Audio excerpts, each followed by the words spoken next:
Bonjour, c'est un plaisir de vous retrouver. J'avais une petite heure devant moi et je me propose d'enregistrer un petit question-réponse pour le plaisir. Alors je sais, ça fait une petite rupture par rapport à la continuité du fil des vidéos qu'on était en train de faire sur les yeux. Ça me permet aussi de mieux préparer la vidéo sur la myopie que je sais beaucoup d'entre vous attendent. Et voilà, je voulais vraiment être très précis sur ce que j'allais faire. J'avais des questions en attente, des questions en souffrance qui en plus, je les ai scannées un peu rapidement, m'avaient l'air vraiment très intéressantes. Donc je me suis dit, bah voilà, profitons d'un bon petit après-midi de printemps pour aller se poser juste au-dessus de la maison, là, à côté de la rivière, et profiter d'un petit moment ensemble pour, toujours pareil, hein, au travers de ces questions, explorer davantage cette nouvelle représentation du corps humain et de la santé en général. Parce que je ne sais pas si vous réalisez à quel point c'est vraiment une question de culture. C'est-à-dire, nous sommes nés dans une culture dans laquelle le corps dysfonctionne. C'est-à-dire, le corps a des problèmes et nous devons chercher le remède à l'extérieur qui va permettre de résoudre ces problèmes. Ces problèmes s'appellent symptômes. Les symptômes sont des problèmes. Toute manifestation symptomatique à l'échelle du corps est un problème. Et on doit y répondre en le supprimant, en allant chercher une substance particulière à l'extérieur. Souvent, il n'y en a qu'une d'ailleurs, hein, c'est monocausal d'une certaine manière. Et pour ce faire, il faut aller voir un professionnel, parce que nous-mêmes, nous n'avons pas accès à la connaissance. Il faut aller voir un professionnel qui, lui, a la connaissance et qui va nous délivrer cette connaissance. À côté de ça, il y a la culture que je vous propose, la représentation théorique et pratique du corps que je vous propose, hein, qui est celle d'un corps qui fonctionne en permanence pour le meilleur, à l'optimum, qui est complet, qui est parfait d'une certaine manière et qui en permanence essaye de s'adapter à un environnement qui est coup-ci coup-ça, comme il peut. Et que les manifestations qui peuvent se traduire à l'échelle du corps, qu'on appelle symptômes, ne sont que des indicateurs la plupart du temps que la capacité adaptative du corps, elle commence à être dépassée. Ce sont plutôt des warnings et des invitations au changement. Quand dans un modèle et dans une culture, les symptômes sont un problème qu'il faut surtout éliminer et ne pas en entendre parler, et donc certainement pas changer de l'intérieur, eh bien dans l'autre culture, dans ce nouveau regard, dans le regard que je vous propose, le regard de la régénération, le regard de l'hygiénisme, eh bien c'est une invitation à aller de l'avant, c'est une invitation à mener une enquête d'une certaine manière. Et dans les questions-réponses, c'est cette enquête qu'on mène, c'est-à-dire, ok, je vois tel symptôme, je vois tel symptôme, je vois tel symptôme, qu'est-ce que ça peut me dire ? Qu'est-ce que tous ces éléments réunis peuvent me dire sur ce qui se passe à l'intérieur? Parce qu'à l'intérieur, je n'y ai pas directement accès. Par contre, au travers de ces multiples indicateurs, je vais pouvoir détecter ce qui se passe à l'intérieur et y répondre de la manière la plus juste. C'est une démarche dans laquelle nous sommes premièrement acteurs, dans laquelle nous sommes complètement responsables aussi, et ça change tout. Ça change tout radicalement. Alors si vous êtes là, si vous êtes en train de regarder ces vidéos, c'est souvent que vous avez d'abord adhéré à la culture commune, qui est le symptôme et le problème. Vous avez passé votre temps à dézinguer les symptômes, puis vous vous êtes rendu compte que plus vous en dézinguiez des symptômes, plus il y en avait, plus il y avait de problèmes, et moins vous étiez en santé, et que vous étiez bardé de médicaments, de molécules dont vous ne compreniez même pas l'utilisation, que vous étiez à la merci d'une personne qui vous dictait exactement ce que vous deviez faire sans que vous ayez droit au chapitre, et que les quelques rares fois où vous avez osé parler, de dire oui mais j'ai entendu quelqu'un qui m'a parlé des vertus de l'argile, hein. Vous avez peut-être eu en face de vous, et je caricature à peine, hein, un sourire un peu goguenard ou alors des yeux qui se levaient au ciel du style bon, vos remèdes de bonne femme c'est bien gentil mais on va passer aux choses sérieuses. Vous en avez peut-être eu marre et vous vous retrouvez sur ces vidéos et je vous souhaite la bienvenue. Je vous souhaite la bienvenue parce qu'ici on est dans un monde dans lequel le corps humain est une merveille devant laquelle on s'émerveille, on est en extase d'une certaine manière régulièrement. On voit à quel point il fonctionne parfaitement. À quel point quand il y a des problèmes, c'est parce que nous ne comprenons pas. Nous ne comprenons pas ces messages. Vous savez, on est vraiment comme des pilotes d'une automobile ou alors voilà, d'un Boeing. Hein. Tu es aux commandes d'un Boeing. Tu vois des voyants qui s'allument un peu partout, hein, et puis au début, c'est clair, tu vas te dire, non mais celui-là il correspond à quoi, celui-là il correspond à quoi. Il ne s'agit pas d'agir en dépit du bon sens, hein. Il s'agit de commencer à comprendre à quoi peuvent renvoyer ces voyants pour agir ensuite de manière efficace. C'est tout le principe de ces vidéos, et c'est pour ça qu'il y en a autant. Parce que c'est une guerre de culture, parce que la culture de la symptomatologie, qui ne peut conduire qu'à la dégénérescence et à la mort, cette culture de la symptomatologie, on y baigne depuis notre enfance. Elle est à l'intérieur de nous. Quand il y a une fièvre, c'est un problème. Quand tu es malade, c'est un problème. Quand tu mouches, c'est un problème. Et c'est toujours connoté négativement. Hein. Et il faut vraiment beaucoup d'imprégnation, beaucoup y revenir très très souvent de manière à changer de mentalité. Vraiment renouveler notre esprit, renouveler notre mentalité, renouveler notre regard sur le corps et commencer à s'émerveiller. Ben, c'est tout le propos de ces vidéos. Et c'est pour ça qu'il y a des questions-réponses. Alors je vous remercie. Je remercie Pierre, mon cher Pierre Dufresne, l'ami Pierre Dufresne, dont je vous recommande toujours aussi chaleureusement les vidéos sur la chaîne Vérisme TV parce qu'elles sont excellentes. C'est lui qui a sélectionné ces questions. Je lui avais demandé de sélectionner des questions bien dans lequel on ne joue pas aux apprentis docteurs, parce que c'est impossible à distance, et sur lequel on essaie d'appréhender des questions de fond liées au fonctionnement du corps. Donc j'ai scanné rapidement les questions, je trouve qu'il s'est bien débrouillé. Je vous remercie à tous d'avoir posé ces questions. Je suis désolé pour ceux à qui on n'a pas pris les questions. Dites-vous que c'est qu'il y a des chances qu'on y a déjà répondu, elles ont déjà été considérées.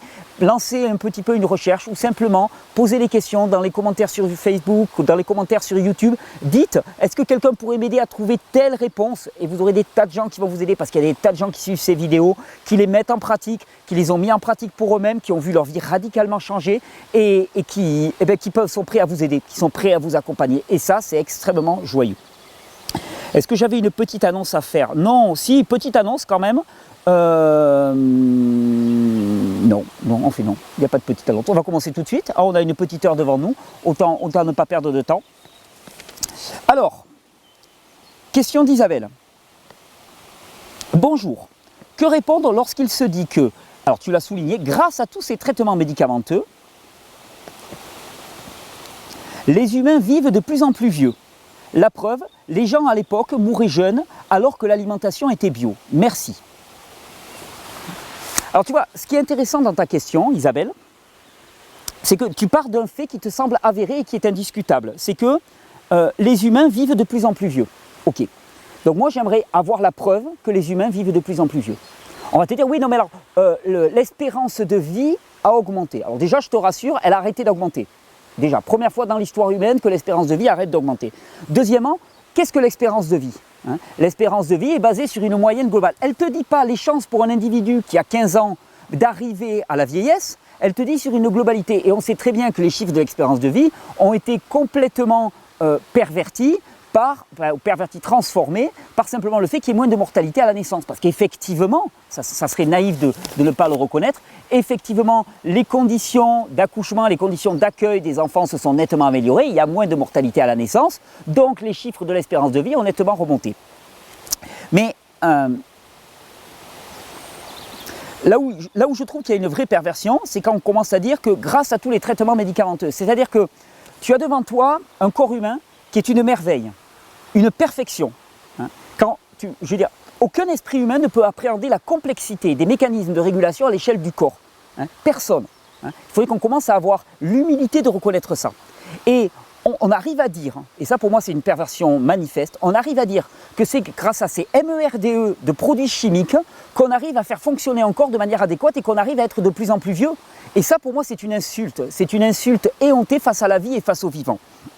Alors, quand tu me dis, voilà, les gens à l'époque mouraient plus jeunes, ok, je te dis, ok, montre-moi des vraies statistiques d'espérance de vie pour des personnes, par exemple, qui ont 20 ans. Montre-moi ces statistiques d'il y a 100 ans, d'il y a 200 ans. Tu risques d'être extrêmement surprise. Tu sais, moi, actuellement, je suis en train de mettre le point final à tout mon travail sur les vaccins. Dans 15 jours, on va tourner le film.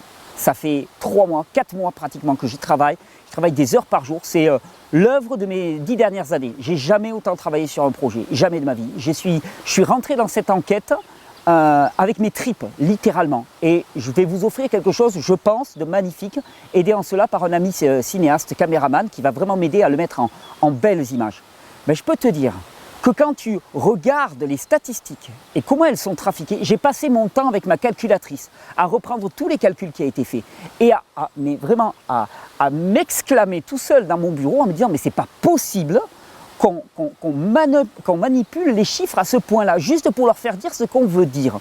En termes de statistiques, c'est le royaume du mensonge, la statistique. Et dans ce domaine-là, c'est exactement la même chose. Donc, avant de me dire que les gens avant mouraient plus jeunes, ok, apporte-moi des vraies statistiques basées sur l'espérance de vie, par exemple, de personnes qui avaient 30 ans, des personnes qui avaient 40 ans, des personnes qui avaient 50 ans. J'entends des gens qui me disent « Ah, il y a un siècle, les gens mouraient tous à 50 ans. » Mais c'est une stupidité éhontée. Et puis, deuxième façon de voir la chose, Les gens vivent de plus en plus vieux. Qu'est-ce que c'est que vivre à notre époque? C'est une vraie question que je te pose. Qu'est-ce que c'est que vivre à notre époque, sinon être esclave d'une médication, être esclave des machines, vivre depuis sa soixantaine, bardé de médicaments, bardé de maux et bardé de souffrances. C'est ça la vie. Donc il faut bien comprendre qu'actuellement, pour que le système économique tourne, et j'ai vu qu'il y avait une question de Jean-Philippe, on va la traiter ta question Jean-Philippe, qui va être super content, sur le conspirationnisme. Il me demande si je suis conspirationniste, on va la traiter cette question. Mais il faut bien voir qu'actuellement, pour que la machine économique tourne, il ne faut pas des morts, il faut des morts vivants. C'est-à-dire qu'il faut des personnes qui ne sont pas assez suffisamment autonomes pour qu'ils consomment un maximum de produits qui va leur permettre de survivre. Actuellement, la vieillesse est un état de survie, survie bardée de maux et bardée de souffrances. Je ne suis pas persuadé, et je dirais même que je suis persuadé du contraire, que l'état de santé des personnes âgées il y a un siècle, il y a 2 siècles, était inférieur à celui des personnes âgées maintenant. Je pense même qu'il était nettement supérieur. Et je pense que l'espérance de vie réelle, qui correspond à l'espérance que pouvait avoir un individu arrivé à l'âge adulte, d'arriver à un âge avancé, était bien supérieure. Donc, tu vois, avant de lancer des questions comme ça, je t'encourage à vraiment aller creuser les chiffres et non pas prendre ces a priori qu'on nous balade tout le temps. C'est un peu comme quand on te dit, un a priori, moi je te dis je travaille sur les vaccins, bon ben voilà, le vaccin pour la polio par exemple, a réussi à endiguer les épidémies de polio. C'est hallucinant parce que quand tu regardes, et j'ai travaillé à partir des chiffres de l'INSEE, l'Institut National Statistique Français, donc ce n'est pas des chiffres sortis de n'importe où, j'ai pris les statistiques de l'INSEE. Quand tu regardes, quand tu travailles réellement, que tu décortiques les statistiques de l'INSEE, tu te rends compte que quand tu dresses la courbe, eh bien, les cas de poliomyélite avaient extrêmement chuté avant même qu'on introduise le vaccin. Et que quand on introduit le vaccin, les cas de poliomyélite sont déjà réduits à peu de choses. Et que ce sont globalement les améliorations dans l'hygiène de vie qui ont amené à la diminution de la poliomyélite et en aucun cas le vaccin ne tue la poliomyélite. Pourtant, partout tu entendras dire, grâce à ce vaccin, eh bien, on a réussi à endiguer. C'est pas vrai. C'est juste faux. C'est absolument faux. Et je veux dire, pour arriver à le savoir, il n'y a pas de secret. C'est comme avec ta santé. Il faut t'y mettre toi-même. Moi, je veux dire, j'ai passé des heures pour cette série de vidéos sur les vaccins. J'ai passé des heures à décortiquer les chiffres, à travailler, à refaire les courbes, à refaire les calculs. Et à chaque fois dire, mais c'est pas possible. Les calculs sont faux. Il y a des approximations qui ne sont pas obligatoirement volontaires. Donc voilà. Les humains ne vivent pas de plus en plus vieux, c'est faux, et surtout leur vieillesse est une lente agonie. Donc il y a tout à faire pour changer tout ça. Alors question de Nathalie. Salut Thierry, tu as déjà mentionné que dans ton autre vie, avant que tu tombes au plus mal, tu te nourrissais presque que de chips de crevettes. Ouais, non mais c'est anecdotique. J'ai eu des périodes où je bouffais vraiment n'importe quoi, c'est clair, et c'est vrai que moi je me suis fait quasiment une monodiète. J'avais une fascination pour les chips de crevettes. C'est plein de glutamate monosodique, donc il n'y a pas de mal à être fasciné par ce truc-là. J'aimerais vraiment savoir si aujourd'hui tu peux totalement t'en passer, ou si tu as encore des fortes envies de cette nourriture vide, mais tellement addictive. Est-ce que tu en manges encore parfois? Des chips de crevettes? Non. Pourquoi? Parce que ça me met dans des états, mais ça fait très longtemps que je n'en ai pas mangé, mais je sais que ça me mettrait dans des états qui sont pas agréables.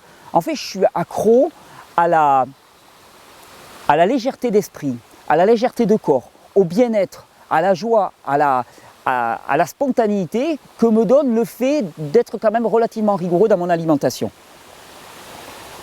Moi, je suis encore prisonnière de ces envies. Je change mon alimentation depuis 2 ans, intégrer beaucoup de fruits et de légumes frais, éliminer les produits transformés, excellent, je transforme, je prépare ma nourriture moi-même au possible, top. Je suis plus que jamais aux prises avec de fortes envies de chips, de frites, de chocolat en fin de journée vers 17-18 heures et je cède presque toujours. Pas la force mentale de résister, même si je sais que ce n'est pas bon, voire dangereux pour ma santé. C'est comme un diable dans ma tête qui banalise tout jusqu'au moment où je finis le fond du sac de chips. J'engraisse, je m'en veux, je me sens aucune force de résister, surtout avant les règles, comme une droguée. Mais comment tu as fait? Est-ce que ça passe un jour? Alors,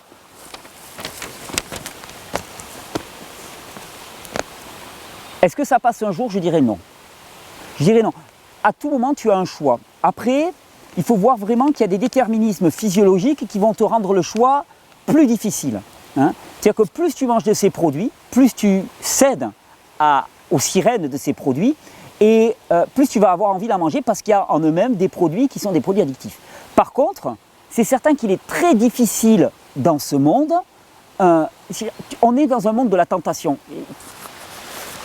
on va se le faire un peu spiritualisant, hein, mais on est dans un monde de la perversion et de la tentation. Hein, c'est valable sur le plan alimentaire, c'est valable sur le plan sexuel, c'est hallucinant. La dernière fois, je me baladais dans une ville, enfin, je m'arrêtais, j'étais devant un arrêt de bus, tu vois une photo avec une nana quasiment les seins en l'air, puis ils n'ont pas choisi la plus moche des nanas, donc très belle nana avec les seins en l'air et tout. Et après, on te dit, mais alors maîtrise tes pensées, fais attention là où tes yeux regardent et ainsi de suite. Mais je veux dire, en permanence, on te met de la nourriture, des attraits sexuels devant les yeux, on te met des objets dont tu as envie. Enfin, en permanence, on essaye de te tenter et c'est le jeu de ce monde. Donc, je pense que c'est une longue désaccoutumance. Je pense que c'est aussi un travail sur qu'est-ce qui nous nourrit. Et ça, c'est très très important. Tu me dis que tes compulsions alimentaires, elles arrivent vers 17-18 heures, moment où la plupart du temps, on a une baisse d'énergie. Et si dans ces moments de baisse d'énergie, tu cherches un stimulant, tu vas aller le chercher non pas dans du jus de carotte, mais tu vas aller le chercher dans des chips, dans du chocolat, dans des produits gras, sucrés, salés, concentrés, transformés, manufacturés, qui te rappellent ton enfance et qui te rapportent une espèce de consolation.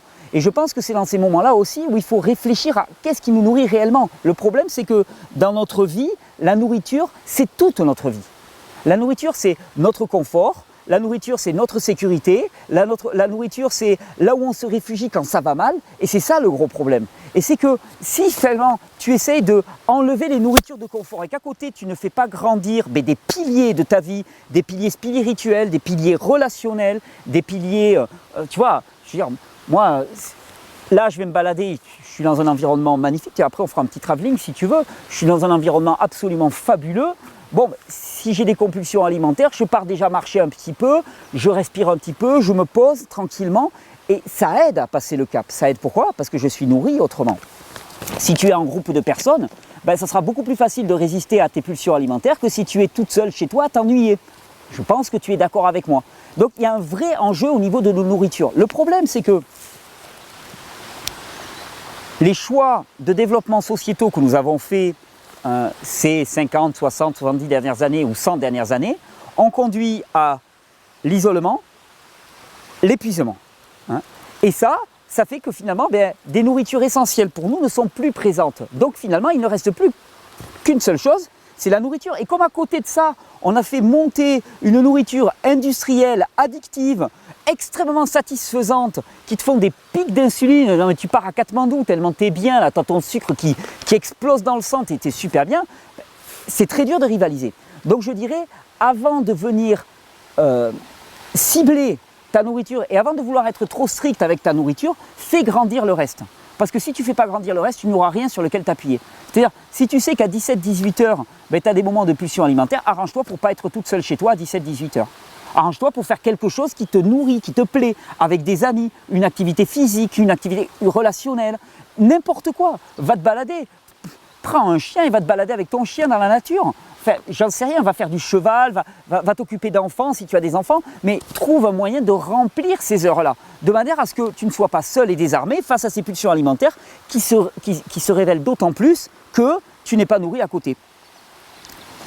Donc tu me dis, bon, est-ce que ça passe un jour? Est-ce que c'est les jeunes du matin qui font ça? Non, je ne suis pas certain. Je suis d'une enfance nourrie de nourriture transformée, donc très salée. Je cuisine sans sel de table et sans sucre raffiné. Pour cuisiner, j'utilise du sel gris pour confectionner mes bouillons de légumes, du tamari, sirop d'érable ou miel. Est-ce un manque de sodium, cette rage de sel que je trouve dans les chips? J'en sais rien, mais bon, si tu consommes du sel à côté du sel gris, je ne pense pas que tu manques de sodium. Trucs et conseils et partage d'expérience sont les bienvenus. Je vais te dire deux choses. Premièrement, ne t'attaque pas à la nourriture directement. C'est-à-dire, essaye de faire des choix, des bons choix. Essaye de ne pas être trop restrictive sur ton alimentation. En tout cas, tant que tu n'as pas mis à côté en place des nourritures qui sont suffisamment nourrissantes pour que tu ne vives pas ça comme une restriction. C'est-à-dire que tant que tu vivras tes changements alimentaires comme une restriction, automatiquement, ça va faire comme un effet de boomerang, ça te reviendra à la figure. Donc, tu sais, il y a une expression qui dit « qui fait l'ange fait la bête ». Hein. Et combien j'ai vu de personnes, et moi-même, je l'ai vécu, qui veulent se mettre la barre là au niveau alimentaire. Ok, moi je fais des jeûnes, je fais des monodiètes, et qui se crachent lamentablement au bout de 2-3 jours. Pourquoi? Parce que d'un seul coup, on coupe tous les stimulants et on met rien en place derrière qui peut le soutenir. Parce que toute notre vie, c'était la nourriture, toute notre nourriture, c'était l'alimentation, toute notre vie, c'était l'alimentation, toute notre nourriture, c'était l'alimentation, et d'un seul coup, on coupe la moitié de notre apport au niveau alimentaire. Et bien d'un seul coup, c'est l'affolement, complètement.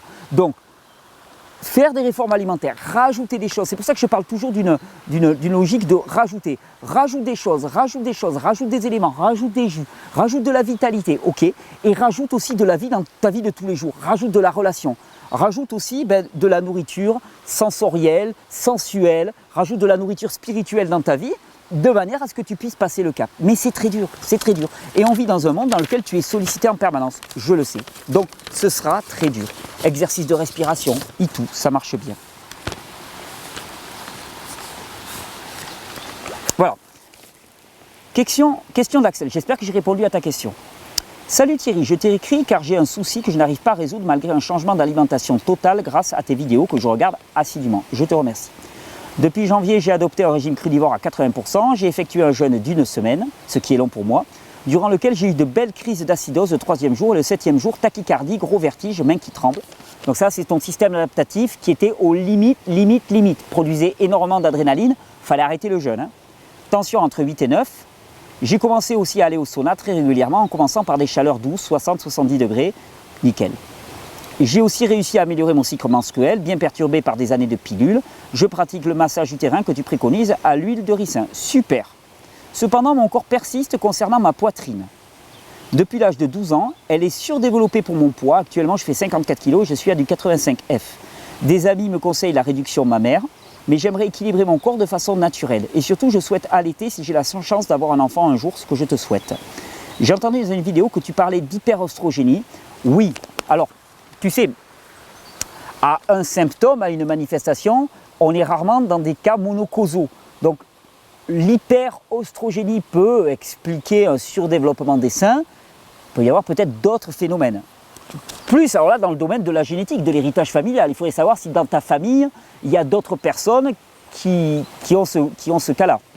Donc, attends, je finis ta question. Est-ce un souci de lymphe au niveau de la poitrine? Quel mélange de plantes pourrait m'aider? Je suis assez perdu sur ce sujet. Pourrais-tu éclairer à long terme? Merci beaucoup pour ton partage de connaissances. Je te remercie de tes mots, je suis très touché. Alors, je vais te dire. Bon, déjà, première question. Si dans ta famille, tu as d'autres personnes qui partagent cette manifestation, alors à ce moment-là, je dirais que c'est ta nature. Et il y a une part de notre nature individuelle qui est quelque part, bon, on peut faire bouger. L'épigénétique existe, bien sûr, mais voilà, dans une certaine frange d'adaptation. Je te disais, moi je viens d'une famille par exemple dans laquelle au niveau pulmonaire on est plutôt faible. Bon, ben, moi quand j'ai eu des problèmes c'était au niveau pulmonaire que ça se développait. Je viens d'une famille dans laquelle on n'est pas surdéveloppé au niveau musculaire et c'est clair que je ne suis pas quelqu'un qui a tendance à prendre fortement au niveau musculaire. Par contre, je viens d'une famille dans laquelle on a des bonnes jambes, hein, on est des gazelles, on court très vite. J'ai toujours couru très vite et j'ai une très grande facilité pour la course à pied. Donc ce que je veux dire par là, c'est qu'il y a des prédispositions génétiques, bien sûr. Alors ensuite, si ce n'est pas le cas dans ta famille, là, à ce moment-là, effectivement, on peut commencer à parler de perturbateurs endocriniens. On peut parler de perturbations à ce niveau-là.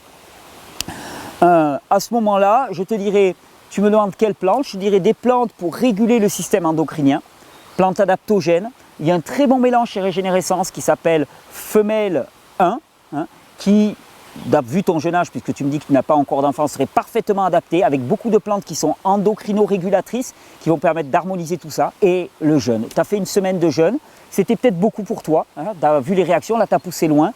Mais des 2-3 jours de jeûne réguliers, je ne connais pas meilleur moyen de réguler le système endocrinien. Et quand je parle de jeûne, je vais te parler de jeûne total, c'est repos. Repos alimentaire, repos physique, repos mental au maximum, tu te fais des petites pauses de 2-3 jours et tu vois comment ça se passe. Ça, plus des plantes endocrino-régulatrices, je dirais que si ça ne le fait pas, je ne vois pas ce qui va le faire. Après, la réduction mammaire, effectivement, ça a de lourdes conséquences au niveau de l'allaitement, au niveau même de la chirurgie qui est invasive. Donc c'est à toi de voir comment tu vis avec la chose, comment j'imagine que ça peut être compliqué aussi à vivre. De toute façon, toute différence. Si tu avais des trop petits seins, on se foutrait de toi. Si tu as des trop gros seins, on se moque de toi. Si tu es trop petit, trop grand, trop noir, trop blanc, enfin trop... De toute façon, il y a toujours un problème. Donc, il y a aussi peut-être une part d'assurance en toi à obtenir. Je veux dire par là que si ce surdéveloppement est lié à une perturbation endocrinienne. Alors à ce moment-là, par le jeûne, ça va se réguler.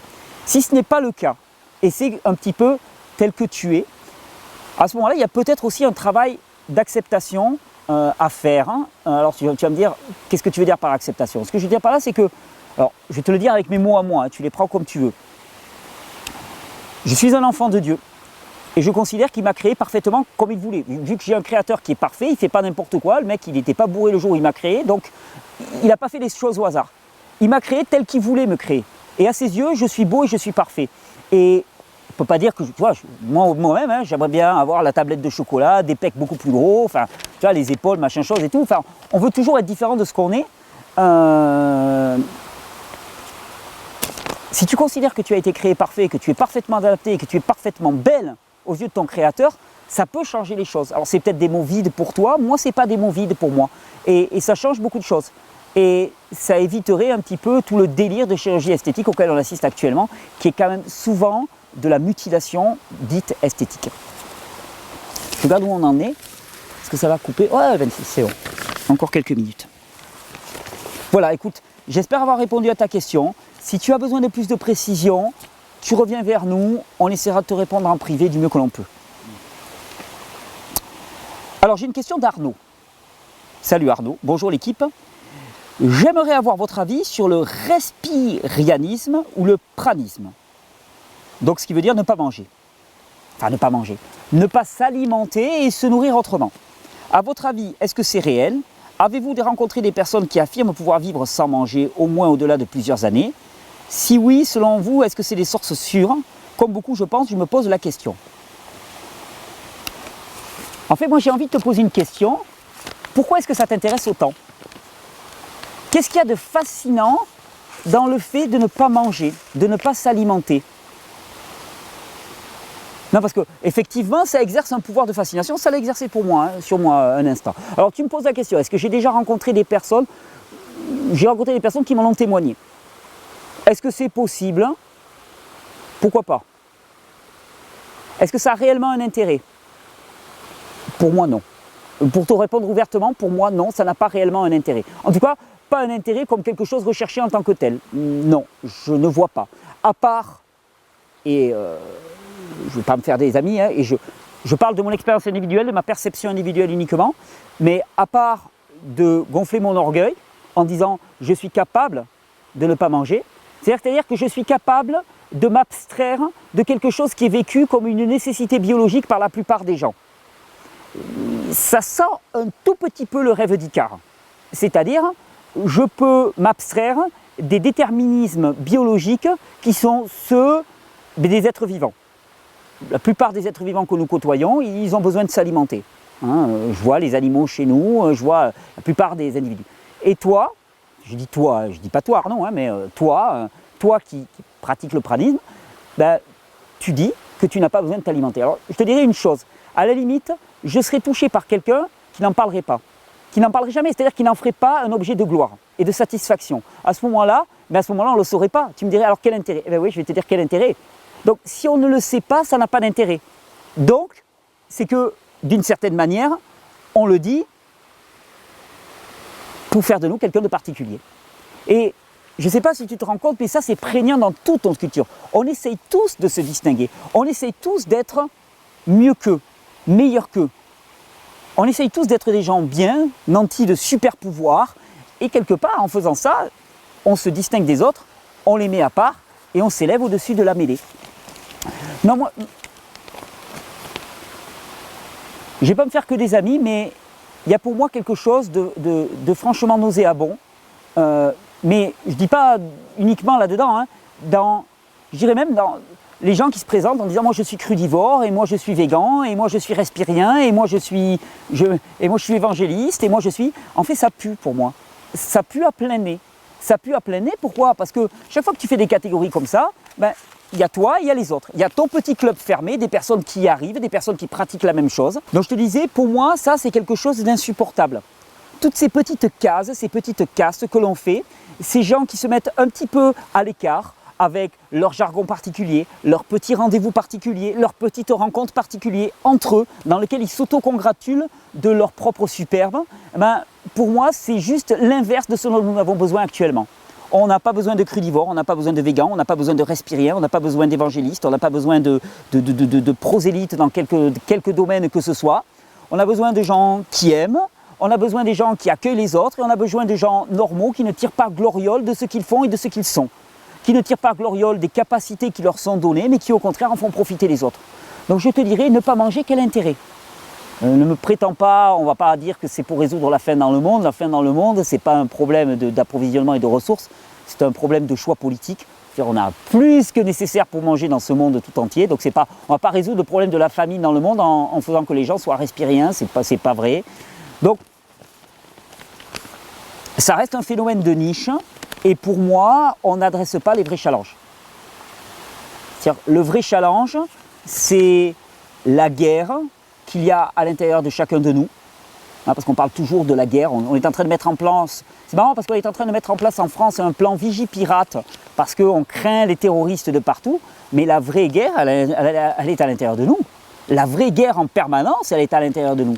Et on va dire que je n'ai jamais rencontré de personnes qui prétendent pratiquer le respirianisme et qui m'impressionnent par le surdéveloppement de son cœur.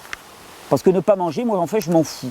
Je veux dire, quand je croise quelqu'un dans la rue, il me dit je ne mange pas, c'est le cadet de mes soucis, je m'en tape. Vulgairement parlant, j'en ai rien à faire, strictement rien à faire, ça changerait pour moi. Moi, ce qui m'intéresse, c'est comment la personne va interagir avec moi, ce qu'elle va pouvoir donner d'elle-même. Hein, c'est vraiment, voilà, c'est ça qui va être important. Pas qu'elle mange ou qu'elle ne mange pas, qu'elle soit crudivore ou qu'elle ne soit pas crudivore, qu'elle soit végan ou pas végan, ça ne va rien changer pour moi. À mon niveau, ça ne va rien changer. Et pour le monde autour, ça ne va rien changer. Donc ça reste une démarche très individuelle, de performance individuelle. Pourquoi pas? Mais moi, je m'en fous. Donc, en fait, on s'en fout de manger ou pas. En tout cas, c'est ma conclusion. Après, si tu veux essayer de ne pas manger, ça te fera faire des économies, nickel. Ça déboîte, hein. Non mais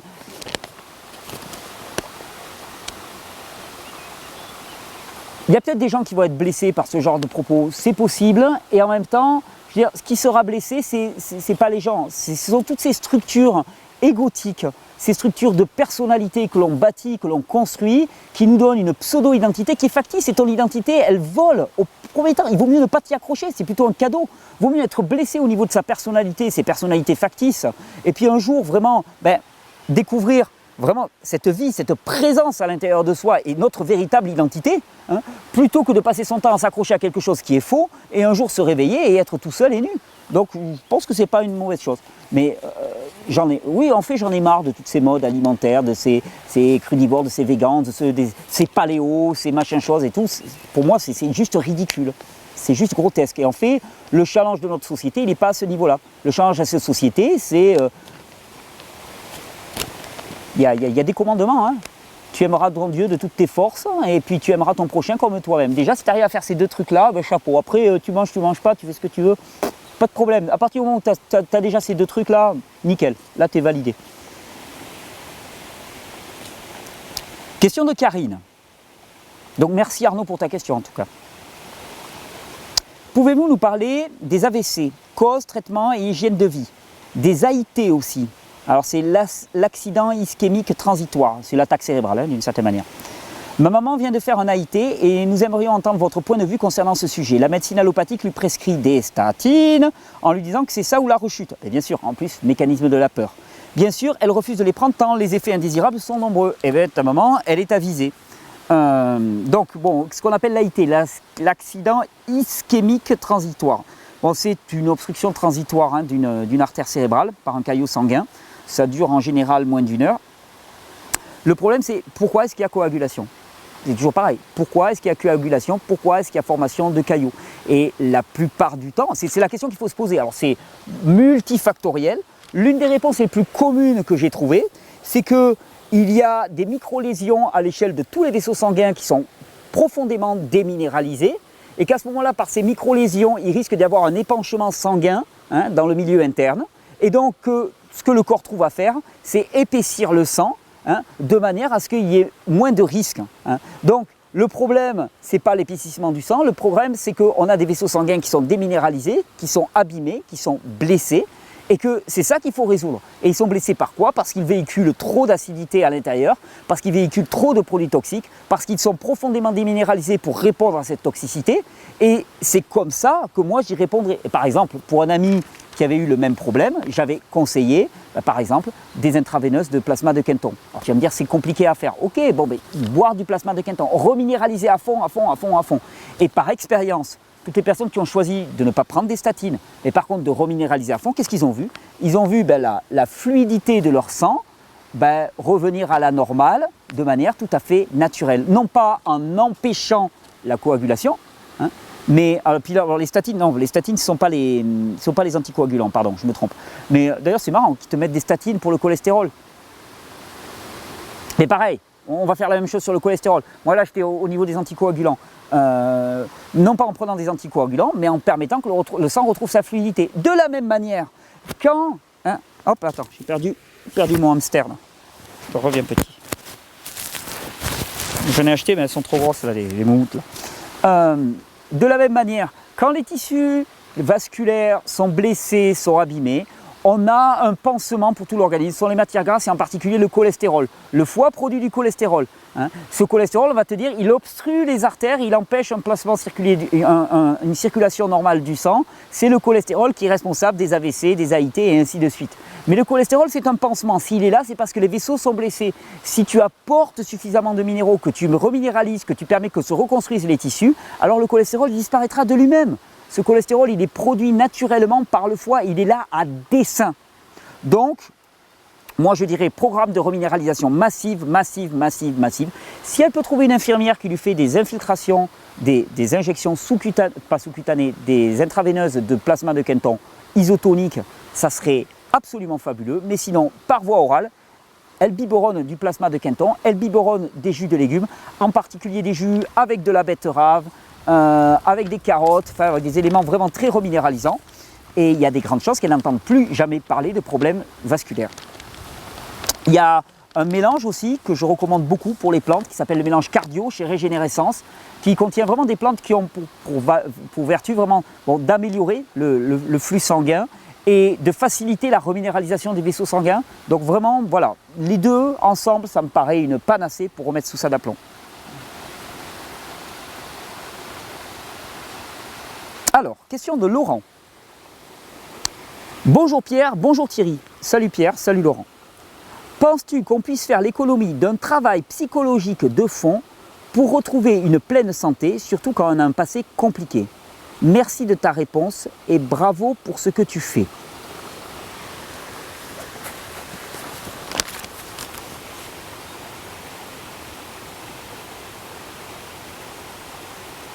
Tu sais, je me rappelle l'histoire d'un ami qui faisait du décollage dentaire. Enfin, peut-être qu'il se souvient de moi, je le salue, Christian, qui était un spécialiste du décollage dentaire. Et il m'avait raconté une histoire qui m'avait beaucoup marqué à l'époque. Il m'avait dit que le décollage dentaire, c'est en fonction des dents qui étaient abîmées, on comprenait ton histoire, ton passé, les maux dont tu avais souffert, ainsi de suite. Bon, enfin, à l'époque, en tout cas, je m'étais intéressé à ça. Et il m'avait raconté une histoire où il était allé à Cuba. C'était lui ou c'était un de ses proches, enfin, je ne me souviens plus exactement l'histoire. Il était allé à Cuba. Et il avait trouvé des femmes il avait fait un séminaire de décollage dentaire, et les femmes avaient des problèmes aux dents et tout, et puis il commence à parler avec elles, et puis elle lui parle de viol et ainsi de suite. Donc là, il se dit, ah ben ça y est, j'ai trouvé l'explication, donc il saute là-dessus, il dit, c'est l'explication, c'est le viol que vous avez subi, qui explique que vous avez intériorisé ces mots et ainsi de suite. Et puis en parlant avec elle, il se rend compte que pour elle, c'était anodin. C'est-à-dire, quelque part, cet accident-là n'était pas traumatique pour elle. Ce que je veux te dire par là, c'est que ton passé, il est ce que tu veux en faire. C'est-à-dire que ton passé, il est. Tu as eu ton passé.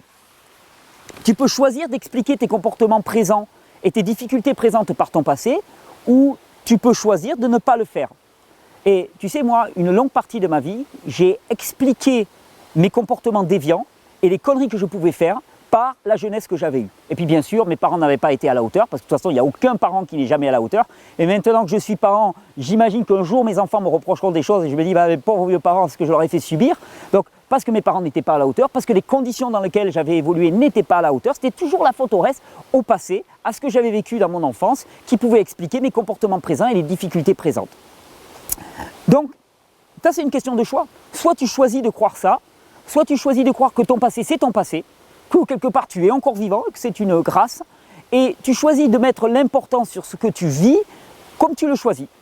Et ça pour moi c'est vraiment très important. Je sais qu'il y a énormément de gens qui prospèrent sur la rumination du passé.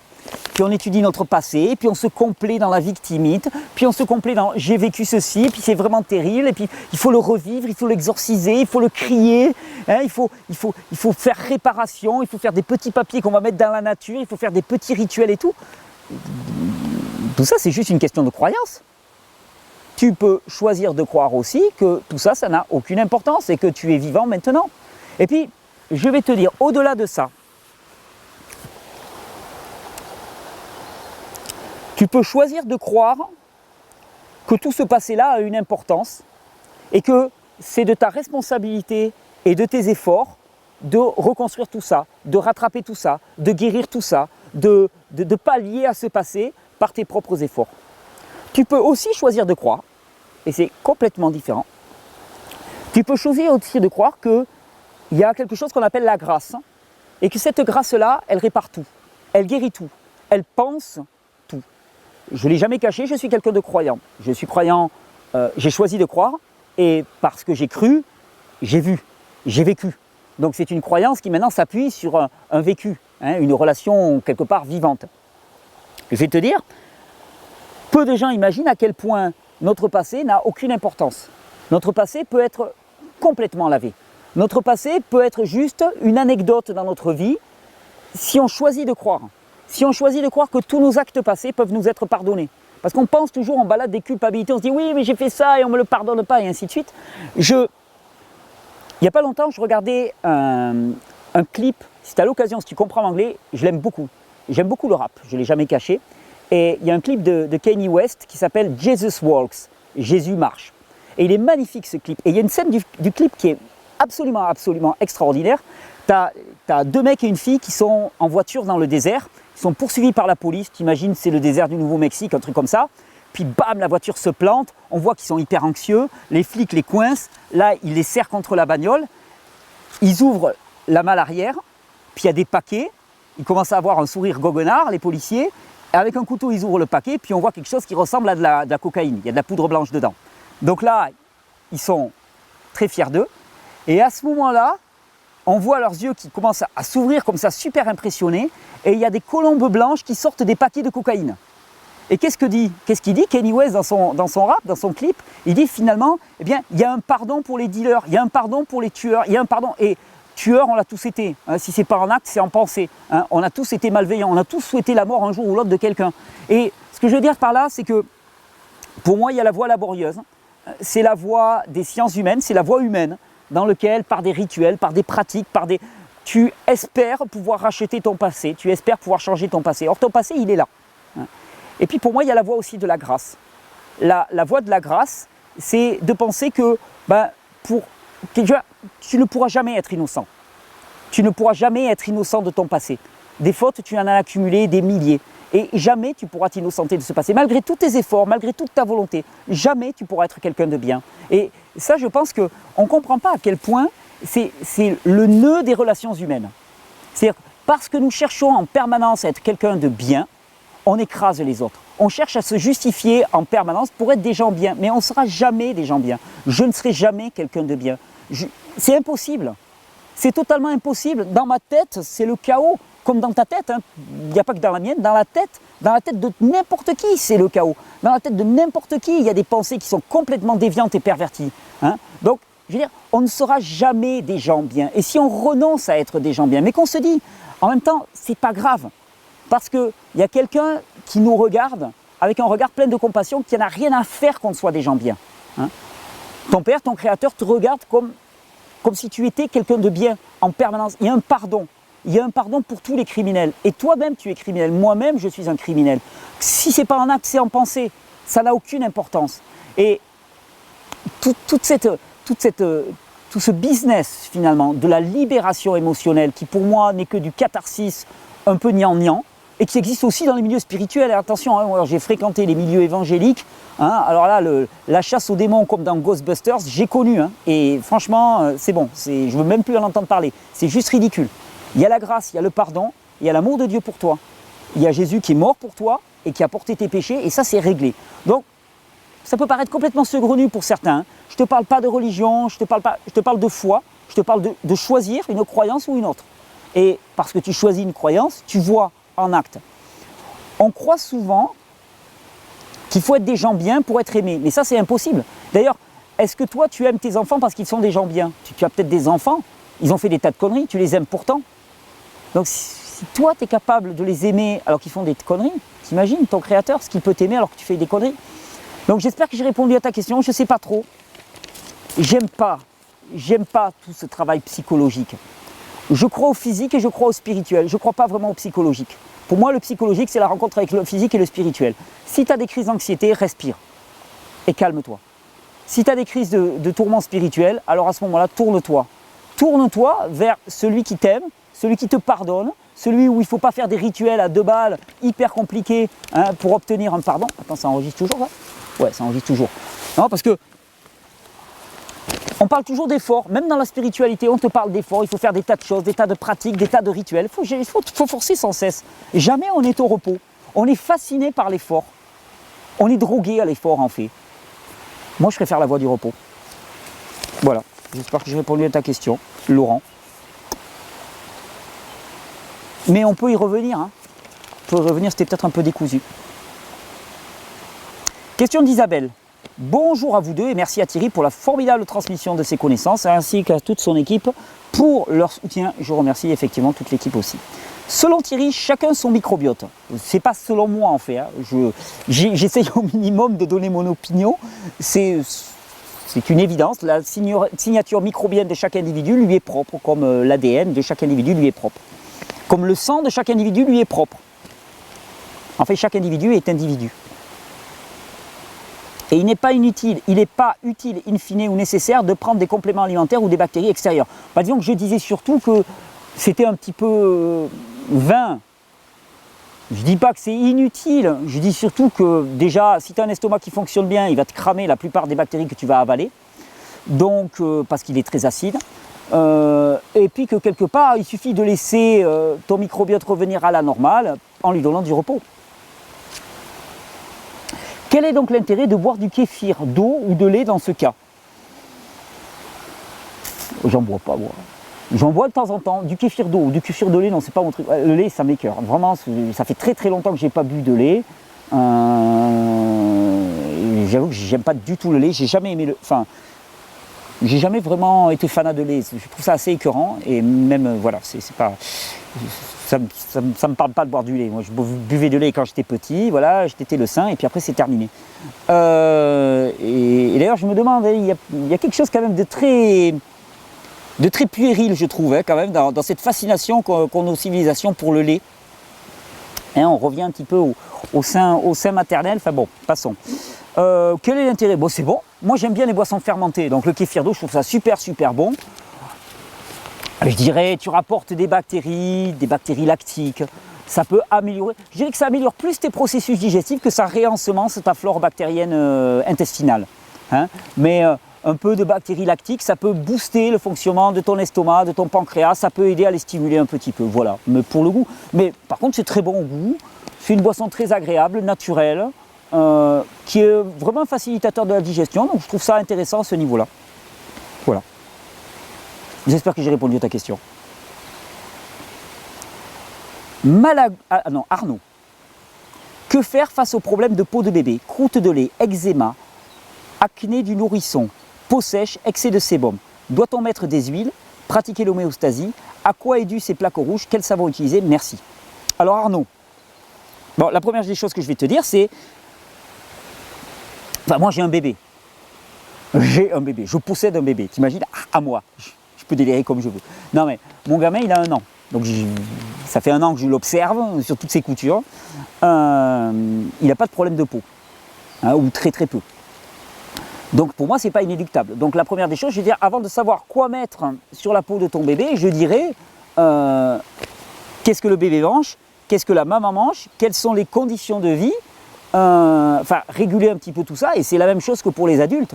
Est-ce que la maman a déjà essayé par exemple, et je ne dis pas que c'est la solution, mais voir si ce n'est pas le problème, de supprimer les produits laitiers, de diminuer les céréales, de supprimer les produits à gluten et de voir un petit peu comment se passe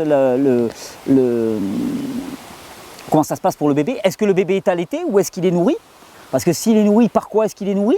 Il y a des grandes chances s'il est nourri par la nourriture industrielle qui bouffe de la MERDE en permanence et qu'à ce moment-là, les réactions de sa peau, je veux dire, la peau c'est un émonctoire. Voilà, pour répondre simplement à ta question, la peau c'est un émonctoire, c'est une porte de sortie. Si ça sort par la peau, c'est probablement que les autres émonctoires sont saturés ou qui sont un peu faiblards et surtout qu'il y a beaucoup de produits toxiques à faire sortir. S'il y a des produits toxiques, il y a 2 raisons à ça. Premièrement, facteur environnemental, ce qu'il mange, ce qu'il respire, ce qu'il boit est chargé de polluants. Deuxièmement, facteur émotionnel, hein, stress, hypercatabolisme qui produit énormément de déchets dans l'organisme que le corps a du mal à évacuer. C'est les 2 causes. Aussi simple que ça. Donc avant de mettre des huiles, j'essaierai de comprendre pourquoi mon bébé a la peau qui ne va pas bien. Après, si c'est au niveau des parties génitales, les couches, macérées dans l'urine et dans le caca. Alors je te dis ça, perso, moi le petit il a des couches aussi. Hein. Donc on n'a pas réussi à faire l'hygiène naturelle, on n'est pas assez disponible. Je le regrette, hein, parce que je pense que pratiquer l'hygiène naturelle c'est le top absolu. Mais voilà, on n'y est pas arrivé, donc voilà. Mais les enfants macèrent dans leur urine. Si leur urine est acide, ça les brûle au niveau des fesses. Il faut le renouveler plus souvent, il faut faire en sorte qu'ils aient une urine moins acide. Et pourquoi est-ce qu'elle est acide leurs urines? Parce que ce qu'ils mangent, parce que les conditions de vie aussi, parce qu'ils n'ont peut-être pas le lait maternel, parce qu'ils sont stressés en permanence, parce qu'on les perturbe énormément, parce qu'ils ne sont pas avec leurs parents alors qu'ils devraient être avec leurs parents, et qu'à moins de 3 mois, on les place dans des crèches tout seuls alors qu'ils sont donnés pour être collés à leur mère et être portés en permanence. Enfin, tout ça, c'est des conditions de vie anormales qui se traduisent par des troubles émonctoriels. Si tu dois utiliser une huile, je te conseillerais d'utiliser l'huile de coco. Les plaques rouges, ce sont des inflammations liées à trop d'acide. Donc boire, nourriture, conditions de vie, stress, autant de réponses. Si tu veux, il faudrait que j'en sache un peu plus pour répondre plus précisément. Si tu veux, tu nous écris et puis on essaiera de voir ça ensemble. Mais voilà, oui, non, c'est ça. Revenir à la cause des causes. Et avant de comprendre comment résoudre, comprendre qu'est-ce qu'il y a en amont qui amène à ces manifestations. Pas supprimer les manifestations, faire en sorte qu'elles n'aient plus lieu. C'est ça la différence fondamentale entre la symptomatologie et l'hygiénisme. Alors, question de Mère Yem. Je ne sais pas quel est ton prénom, tu m'excuseras. Hein? Bonjour, que pensez-vous du stérilet? Pouvons-nous l'utiliser? Oh, bon, tu peux l'utiliser si tu veux, c'est pas moi qui vais te l'interdire, hein. Je ne suis pas encore un ayatollah. Hein. Est-ce que ça peut avoir des conséquences sur le food? Ah, ça c'est une meilleure question. Alors, stérilet, qu'est-ce qu'il y a comme stérilet? Stérilet de cuivre, stérilet hormonal. Alors on va faire rapidement. Stérilet hormonal, on te balance énormément d'hormones dans l'organisme. C'est comme prendre la pilule. Globalement, c'est stairway to catastrophe si tu veux avoir des enfants. Hein, c'est l'ascenseur pour l'échafaud des enfants. Ben ouais, globalement, tu bazardes énormément d'hormones œstrogènes, progestérone dans ton corps en mimant une grossesse. Autant te dire que tout ton système endocrinien va être chamboulé. Ça va avoir des multiples conséquences que je ne pourrais pas lister ici. C'est une véritable catastrophe sur le plan endocrinien, mais c'est pas grave. Après, on te prescrira des pilules, on te prescrira des compléments progestériques et œstrogéniques. Ça continue à capitaliser, donc pas de problème. Donc la pilule ou le stérilet contraceptif hormonal, c'est de la progestérone en plus, je crois. Pour moi, c'est une catastrophe. Je veux dire, on vient jouer dans un système qu'on ne comprend même pas. On est loin de comprendre encore tout le système endocrinien. Et là, on vient bazarder des hormones, laisse tomber, oublie. Le stérilet en cuivre, c'est un ou plusieurs manchons de cuivre que l'on insère. Donc ça dépend des tailles d'utérus, il y a différentes tailles et ainsi de suite. Là aussi, moi perso, je ne le ferai pas. Bon, déjà parce que je n'ai pas d'utérus, donc déjà c'est réglé. Bonne raison pour ne pas le faire. Mais si on disait que j'étais une femme, ou si mon épouse me parlait de mettre stérilet, bon déjà pas question parce que j'avais envie d'avoir d'autres enfants, mais deuxièmement, je lui expliquerais la chose suivante, je lui dirais, tu sais, la partie vaginale et utérine, c'est une partie qui chez les femmes est souvent très acide. Le pH de ces zones-là est très acide, naturellement. Hein, c'est naturellement acide, c'est normal, hein, il faut qu'il y ait un pH acide. Donc c'est des zones relativement acides. L'attaque des acides sur le cuivre, ça va libérer des ions cuivre. Ces ions cuivre vont être toxiques pour l'organisme. Quelque part, tu vas te bouffer du cuivre en permanence en te mettant ces bouts de métal dans l'organisme. Non, je pense que le stérilet est une formidable saleté à tous les niveaux. Voilà.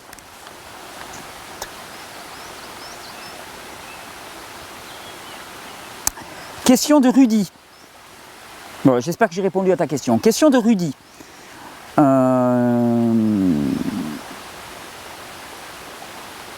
Hello Thierry, merci pour ta chaîne. Une incapacité à aller dans les endroits style centres commerciaux témoigne d'un épuisement surrénalien. J'ai l'impression de ne pas avancer, mais de reculer. Alors, quand tu parles d'incapacité à aller dans les centres commerciaux, je pense que quand tu vas dans les centres commerciaux par exemple, d'un seul coup tu vas te mettre à trembler, tu sens une anxiété terrible qui monte. Tout ça, ça témoigne d'un énorme rush d'adrénaline. Et effectivement, le système adaptatif, tant qu'il peut s'adapter, eh bien, il n'y a pas ce phénomène-là qui se passe. Quand il est aux limites de son adaptation, à ce moment-là, le dernier rempart qui lui reste souvent, c'est ce gros rush d'adrénaline. Chaque fois que vous commencez à trembler, à transpirer, que vous sentez une espèce de crise là, comme ça, d'énervement qui monte, vous vous sentez oppressé et ainsi de suite, ça témoigne d'un gros relargage d'adrénaline. Ça veut dire que votre système adaptatif est à ses limites. Hein. Alors, oui. Alors, bon déjà, les centres commerciaux, je suis d'accord avec toi, on est en survie dans ces centres commerciaux. Bah ouais, c'est normal. Je veux dire, déjà, tu n'as pas de lumière, tu n'as que de la lumière artificielle, tu as des gens de partout. On se croirait dans Pac-Man ou dans Super Mario Kart, là, tellement il y a des gens qui arrivent partout avec leur caddie, là, ils foncent à tout va et ainsi de suite. Donc oui, on est en adaptation. Par contre, si moi je peux rentrer dans un supermarché, ça ne m'éclate pas plus que ça. J'y rentre très rarement, mais c'est bon, je ne fais pas une crise d'angoisse dans les supermarchés. Si tu fais une crise d'angoisse, ça témoigne d'un système adaptatif, effectivement, qui est plutôt faiblard. Et alors j'ai l'impression de ne pas avancer, mais de reculer. Alors déjà, ne va pas dans les supermarchés, ça ne sert à rien, ce n'est pas un vrai challenge, ça rime à rien, on peut vivre sans aller dans les supermarchés. Ce n'est pas des endroits où on s'épanouit de toute façon. Après, ça parle d'un système adaptatif épuisé. Et si tu suis ces vidéos, si tu connais Pierre, si tu suis ces vidéos, tu vas savoir que la seule façon de t'en sortir, mais vraiment, je suis mais affirmatif à 100%, la seule façon de t'en sortir, c'est de muscler ta capacité adaptative. Elle est faible, il va falloir la muscler. Et comment on la muscle? Tu as ta capacité adaptative qui est là, il va falloir te placer aux limites. Aller par exemple dans un petit casino, un casino de proximité, déjà commencer à t'entraîner. Non, je blague, mais ouais, tu peux pratiquer la loi de l'hormèse dans les supermarchés. Tu vas d'abord dans le petit Super U de ton quartier. Et puis à la fin, tu finis dans le méga mammouth géant de l'espace, hein, où tu as des galeries commerciales de partout. Mais c'est ça c'est la loi de l'hormèse. Tu vas d'abord à l'épicerie, puis après tu vas dans la grosse épicerie, puis après tu vas dans le tout petit supermarché, puis dans le moyen supermarché, puis après tu vas dans l'intermarché du coin. Hein, et puis tu augmentes jusqu'à y arriver. Mais voilà, ce que je voulais dire par là, c'est qu'il n'y a qu'un seul moyen de muscler un système adaptatif, c'est de le travailler aux limites. Donc, respiration, exercice physique, jeûne, exposition au chaud, au froid. Bon, si tu es épuisé, commence par l'exposition au chaud, hein, parce que le froid, souvent, c'est un peu difficile. Exposition au chaud. Et puis, exposition à des situations de vie qui sont à ta portée. Mon histoire des supermarchés, elle n'est pas si bête. Exposition de situations de vie qui sont à ta portée et auxquelles tu peux t'adapter. Voilà ce que je te dirais, Rudy. Hein. Tu es épuisé et il faut y aller. Il n'y a pas le choix. Si tu restes dans ton épuisement, rien ne bougera. Et on a presque fini les questions. Il nous en reste 2. Il nous reste combien de temps? Ouh, ça va bientôt s'arrêter. Allez, on fait la... Et je reste dans le cadre. On fait la petite pause. Hein, je viens vers toi. On fait la petite pause. Ouh. Et puis on reprend. Enfin, la petite pause, c'est même pas une petite. Question de... Ayette. Salut Thierry. Merci pour tout ce que tu fais. My pleasure. J'étais tranquille avec les jus. On rappelle une chanson de Renaud, ça. Laisse béton. J'ai été tranquille avec les jus jusqu'au jour où j'ai regardé les vidéos d'Agnès Durand. Les vidéos de Agnès Durand, je ne connais pas, qui nous dit que le mélange des légumes ne se fait pas pêle-mêle parce que les cellules risquent d'être affolées par le mélange inadéquat des légumes et même pour le cas... Attends, je reprends parce que sinon je vais rien y comprendre. Salut Thierry, merci pour tout ce que tu fais. J'étais tranquille avec les jus jusqu'au jour où j'ai regardé les vidéos de Agnès Durand, oui, que je ne connais pas, qui nous dit que le mélange des légumes ne se fait pas pêle-mêle parce que les cellules risquent d'être affolées par le mélange inadéquat des légumes. Et même pour le cas des fruits, sans pour autant donner la liste des aliments qui vont ensemble. Qu'est-ce que tu en penses Thierry et merci infiniment. Bon, je pense qu'elle va avoir du mal à donner les aliments qui vont ensemble. Donc on ne pourrait pas mélanger les légumes. Il ne faut pas se moquer. C'est un péché. Et je ne dis pas ça pour de blague, hein, c'est du mépris. Donc je vais essayer de ne pas me moquer. Enfin, je veux dire, tu peux choisir de compliquer ta vie à l'extrême, si ça te fait triper, quoi. Si c'est vraiment ton kiff, ok. Bon là, d'un seul coup, faut plus mélanger les légumes, faut plus mélanger. C'est possible. Je l'ai eu fait à une époque hein, aussi. Perso, ça ne me parle pas du tout. Puis bon, les cellules risquent d'être affolées. Là, au niveau argument scientifique, c'est béton. Hein, ça, c'est études de PubMed, là, en double aveugle et tout ce que tu veux. Moi, les cellules qui risquent d'être affolées, je ne connais pas trop. Là, il faudrait quand même me donner d'autres arguments, parce que là, pour moi, là, c'est de l'ésotérisme total. Ce que je vois, je me dis, cette personne ne donne pas la liste des aliments qui vont ensemble. Ce que je vois, le risque, c'est que c'est des personnes qui vont te dire, il ne faut pas mélanger n'importe comment, tu ne peux pas savoir ce qu'il faut faire, je suis le seul à savoir. Et là, hop, prise de pouvoir. Tu sais pas, moi je sais, ésotérisme. Donc, moi, les cellules risquent d'être affolées en mélangeant les légumes. Bon Dieu, mais si nos cellules, elles ne peuvent pas supporter de mélanger une carotte et un navet, sérieusement, il faut les muscler. Et puis moi, mes cellules, elles vont se mettre en rang, quoi. Non, faire sérieux, je ne vais pas me faire casser la vie par mes cellules. Mes cellules, elles s'adaptent. Elles prennent 2 légumes à la fois et quelque part, elles se taisent, pour ne pas le dire plus vulgairement, physiquement. Non, mais je veux dire, on peut faire des règles de plus en plus compliquées au niveau alimentaire. Tu ne crois pas que c'est déjà assez compliqué de manger surtout des fruits et des légumes peu transformés? Donc si en plus on commence à s'intéresser à l'affolement des cellules, ça ne me parle pas. Ça ne me parle pas du tout. Ça ne me parle pas du tout. Non, enfin, je veux dire, des théories, il peut y en avoir des tas. L'important, c'est d'appuyer sur ta théorie sur quelque chose, quoi. Je veux dire, je peux lancer, moi, que la carotte ne se marie pas avec tel truc et tout. Pourquoi faire? Pouvoir. Question de Jean-Philippe. Alors, pour la petite histoire, Jean-Philippe, je te demande pardon. Jean-Philippe me harcèle depuis facilement 1 an. Quand je dis harceler, il m'a envoyé des messages, hein, je ne vais pas me faire passer pour une victime. Depuis quasiment 1 an, avec une question. Je ne vais pas lire tout ton mail, Jean-Philippe. Hein. Merci pour ton ouverture d'esprit et tout. Enfin, bon, il me touche beaucoup.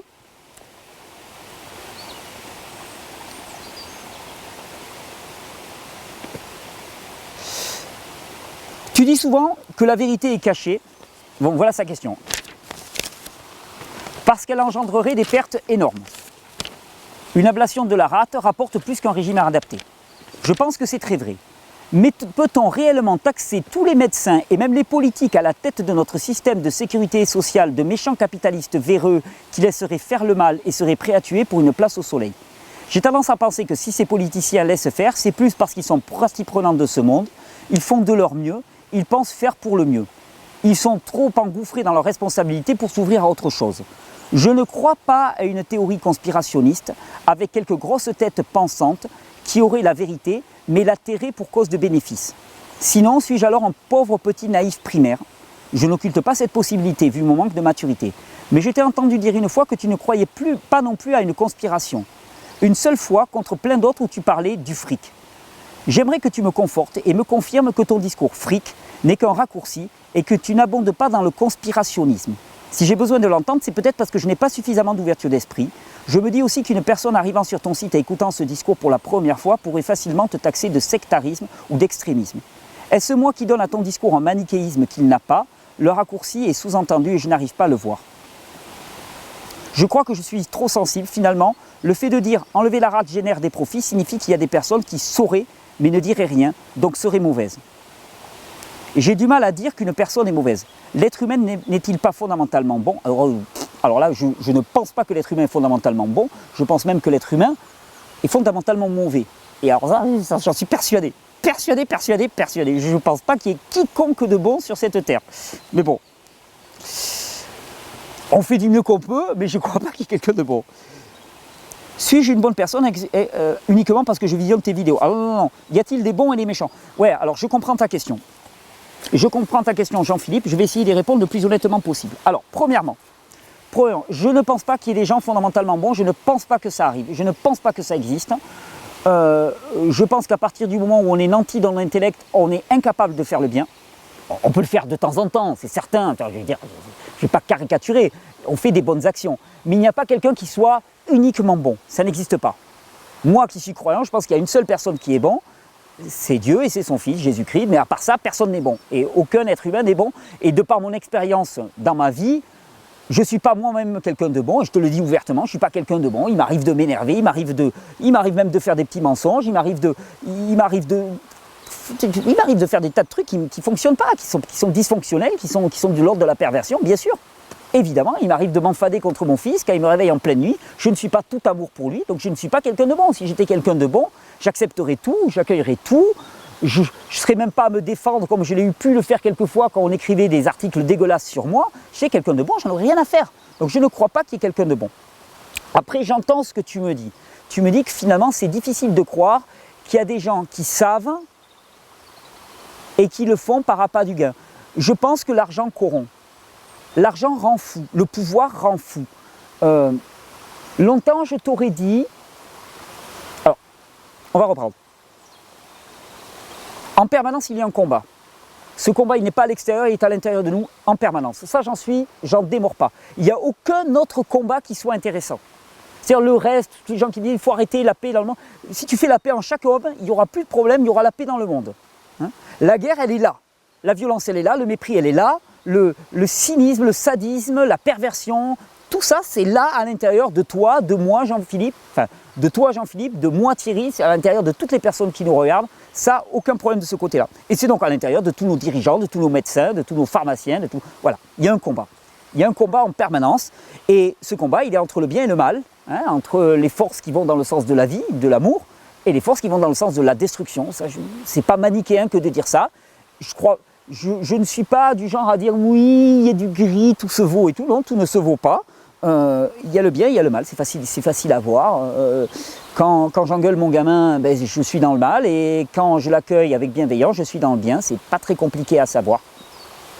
Quand il y a de la violence en moi, quand il y a de l'agacement, de l'énervement, du mépris, du rejet, de la moquerie, je suis pas dans le bien, je suis dans le mal. Et ce qui n'est pas bien est mal, et ce qui n'est pas mal est bien. Donc de ce côté-là, c'est clair. Ensuite, pour répondre à ta question, depuis que j'ai fait mon travail sur la vaccination, et depuis que vraiment, et je le montrerai dans la vidéo, hein, par exemple je suis tombé sur des sites du gouvernement dans lesquels il y a une façon de présenter les chiffres qui est ouvertement fallacieuse et manipulatrice, et je ne peux pas penser que les personnes qui ont mis ces chiffres-là n'ont pas le minimum de bagage intellectuel pour voir que ce qu'ils font, c'est de la tromperie. Donc s'ils savent qu'ils font de la tromperie, s'ils ont besoin de tromper, c'est donc qu'ils savent qu'il y a un problème avec ce qu'ils proposent.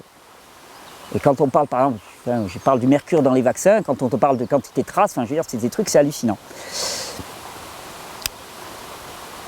Je pense que l'argent, le pouvoir corrompt. Je pense que l'inertie du groupe corrompt aussi. Qu'il est très difficile de sortir du rail et de la bien-pensance propre à un groupe, et qu'on se laisse aller à faire des choses qu'on ne voudrait pas faire individuellement. Hein, c'est la soumission à l'autorité, hein, qui a vraiment été bien étudiée. Tu étudies par exemple, tu étudies tout le travail d'Hannah Arendt sur le procès Eichmann, par exemple, ben, tu vas voir que Eichmann et ses confrères, c'était des gens bien. Hein, c'est des gens bien qui ont envoyé des milliers de gens à la mort. Des millions de gens même peut-être à la mort. Et pourtant, c'était des gens bien. Alors, est-ce que je suis conspirationniste? Ouais, je pense qu'il y a une conspiration du mal contre le bien. Et que cette conspiration du mal contre le bien, elle se joue à l'intérieur de nous en permanence, chaque jour, à chaque seconde, chaque respiration. tu peux choisir le bien ou le mal. Est-ce qu'il y a un club de personnes profondément perverties qui se réuniraient régulièrement sur des yachts et des choses comme ça? J'en sais rien. J'en sais rien. J'en sais rien. J'entends. J'entends oui, j'entends non. J'ai quand même perdu une partie de ma naïveté. Et j'avais une grosse naïveté. Hein. J'ai quand même perdu une grosse partie de ma naïveté. J'ai été déniaisé, on va dire, à coups de hache, hein, au travers de ces dernières années, de tout ce que j'ai vu, entendu, constaté. Je pense par contre que jamais c'est une question de personne. N'importe qui peut être retourné à tout moment. N'importe qui peut être retourné à tout moment, n'importe quel tueur. C'est pour ça d'ailleurs que notre système de justice est complètement pourri, inadapté. Parce que quand on condamne quelqu'un, on part du principe qu'il ne peut jamais changer. Et qu'il ne peut pas y avoir de conversion radicale de son cœur. Et ça, c'est dégueulasse. Ça veut dire qu'on nie le pardon, quoi, quelque part. C'est d'un cynisme total. Donc, est-ce que je suis conspirationniste? Je dirais que oui, au sens où je pense qu'il y a une conspiration du mal contre le bien à l'intérieur de chacun de nous en permanence. Et que c'est là le véritable combat, et c'est là l'unique combat, et c'est là où il faut investir toute son attention, toute sa présence et toute sa vigilance. Après, dire que nos dirigeants font du mieux qu'ils peuvent, là, quand même, non, il ne faut pas exagérer, non. Non, je n'irai pas jusque-là. Si on parle de vaccination, les chiffres, ils les ont. Non, non, sérieusement, non. Non, non, je pense qu'ils sont pervertis par l'appât du fric et du pouvoir. Ça, je le pense ouvertement, bien sûr. Et je ne pense pas que ce soit de la démagogie ou du populisme de dire ça. Puis c'est trop facile. C'est trop facile. Dès que tu ne vas pas dans le sens de dire « ce sont des belles gens et tout », d'un seul coup, tu es sectariste, conspirationniste et tout. Eh bien, tant mieux. Je suis sectariste, conspirationniste, populiste et tout ce que tu veux. Mais non, non, je ne pense pas qu'ils fassent les meilleurs choix. Je pense que leurs choix sont guidés par des intérêts personnels, d'enrichissement personnel. Chose que je fais moi aussi. Donc je ne me dis pas que je suis mieux qu'eux. Mais je ne vais pas dire qu'ils font pour le mieux. Non, je ne pense pas qu'ils fassent pour le mieux. Ils font pour leur pogne, ils font pour leur portefeuille, ils font pour leur pouvoir, ils font pour leur ego et pour leur orgueil. Comme la plupart de nous faisons. Hein. Donc, mais au final, j'y peux pas grand-chose. Je peux m'occuper de ce combat-là. Et je peux faire en sorte que chaque jour, chaque seconde, je choisisse l'amour plutôt que la haine. Mais moi, le reste, je peux rien. Le reste, j'y peux rien. Donc je fais pas. Ça te va? Et j'espère que j'ai répondu à ta question, Jean-Philippe. J'espère qu'on aura l'occasion d'en parler autour d'un verre de jus. Ça serait sympa.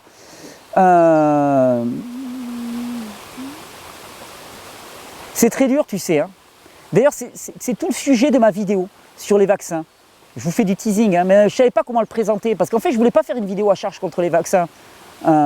C'est pas mon propos. Ce que je veux, c'est donner de l'information et pas donner mon opinion. Ça n'a aucune importance. D'ailleurs, jamais je donnerai mon opinion. Et donc, la vidéo sur les vaccins, elle va commencer comme ça. Je m'appelle Thierry. Je suis un jeune papa. Je viens d'avoir un enfant et comme tous les papas qui viennent d'avoir des enfants, ou comme toutes les mamans, je veux le meilleur pour mon gamin. Mon gamin, c'est mon trésor, c'est ma merveille, ma perfection. Et je veux le meilleur pour mon gamin. Et donc, il faut que je fasse des choix pour lui. Et puis, je t'en parlais de vaccination. D'un côté, il y a des gens qui me disent la vaccination, c'est juste totalement obligatoire, ça a tout sauvé. Enfin, je veux dire, c'est juste parfait, il n'y a aucun problème, zéro souci. Et puis de l'autre côté, j'entends des gens qui disent oui, mais la vaccination, ça cause l'autisme, ça cause des accidents terribles, ton enfant peut se retrouver handicapé et tout. Moi, je suis entre les deux et comment je choisis pour mon gamin que j'aime? Parce qu'en même temps, je ne veux pas lui faire courir en danger contre des bactéries, des virus et des choses comme ça qui pourraient être dangereux pour lui. Je ne veux pas m'en mordre les doigts toute ma vie. En même temps, je n'ai pas envie de l'exposer à des produits qui pourraient le rendre autiste, paralysé, handicapé à vie. Je fais comment, moi, pour savoir? Je me lance dans une enquête, je me retrousse les manches et j'y vais. J'y vais pour mon gamin. Et je pense que c'est la vraie démarche à avoir. C'est-à-dire creuser au fond les choses et aller voir et aller rechercher la vérité, comprendre. Et si on fait ça, on peut vraiment faire des choix. Je ne sais pas pourquoi je te racontais ça par rapport à l'histoire du conspirationnisme. Peu importe.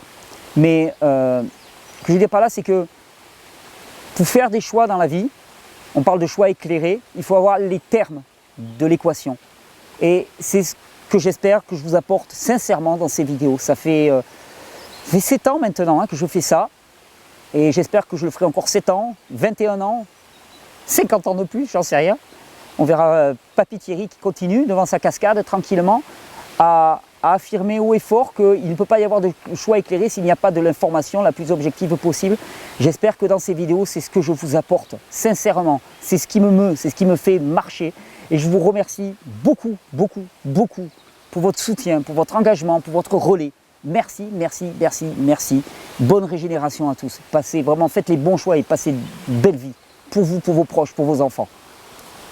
Clap de fin. Comme toutes les fins, petit écran publicitaire. Si vous avez apprécié ce qui est partagé dans ces vidéos, je vous signale que l'association Régénère. Alors non, déjà, je vous signale que dans moins d'une semaine, le 7 et le 8, j'irai donner un coup de main à des amis et je donnerai 2 jours de stage dans le cadre d'une école qui s'appelle l'école d'autonomie. Il y a le lien sous cette vidéo. 2 petits jours de stage orientés autonomie. Un peu survie dans la nature et ainsi de suite, mais au travers de la physiologie. C'est moi qui donne le cours, je vais expliquer. On va parler beaucoup de jeûne, d'hormèse, d'adaptation. Hein. C'est un peu le stage Thierry Casasnovas pour les guerriers, on va dire, limite. Ça se passe pendant 2 jours, ça se passe en Dordogne, vous pouvez nous y rejoindre. Peut-être qu'il reste encore quelques places, je ne sais pas. Il y a le lien en dessous. Sinon, l'association Régénère, si vous allez plus loin dans les connaissances, l'association Régénère vous offre, vous propose en tout cas, un stage du 6 au 12 mai à côté d'Agen, à Miramont de Guyenne. Il reste encore quelques places, ça va être un moment exceptionnel, extraordinaire. J'adore ces stages, de théorie, de pratique, de rencontres, de bonne nourriture, à tous les niveaux. Vous pouvez aller sur le site Régénère, sur la boutique. C'est organisé par l'association Régénère et c'est vraiment des moments qu'il ne faut pas rater, qui permettent d'aller beaucoup plus loin dans la compréhension de la physiologie. Sinon, si vous ne pouvez pas vous déplacer, sur la même boutique de l'association, nous vendons une clé USB et un cours téléchargeable qui reprennent l'intégralité de mes stages. La clé USB, ce sont les stages plus grand public, accessibles pour tous. Le téléchargement, ça va un peu plus dans les détails, il est un peu plus cher. C'était un cours que je donnais avant, qui était plus à destination des professionnels de la profession. Et puis sinon, je vous encourage comme toujours à aller faire un tour chez notre partenaire, la boutique Régénérescence, qui non seulement propose des produits de très haute qualité, des mélanges de plantes exceptionnels. Et si je le dis, c'est pas pour faire du boniment, c'est vraiment parce qu'ils sont réellement exceptionnels, parce qu'aucune autre marque ne produit des compléments qui respectent le totem de la plante tout en le concentrant. Donc il n'y a personne qui fait l'équivalence et qu'en plus les formules sont exceptionnelles. Et qu'en plus, quand vous achetez chez Régénérescence, eh bien, nous touchons une commission qui permet de soutenir le projet, de vous offrir des vidéos. Et si vous voulez soutenir les vidéos, vous pouvez vous abonner, vous pouvez balancer un petit pouce bleu, vous pouvez partager la vidéo. Je vous souhaite une bonne régénération, je vous souhaite une belle vie.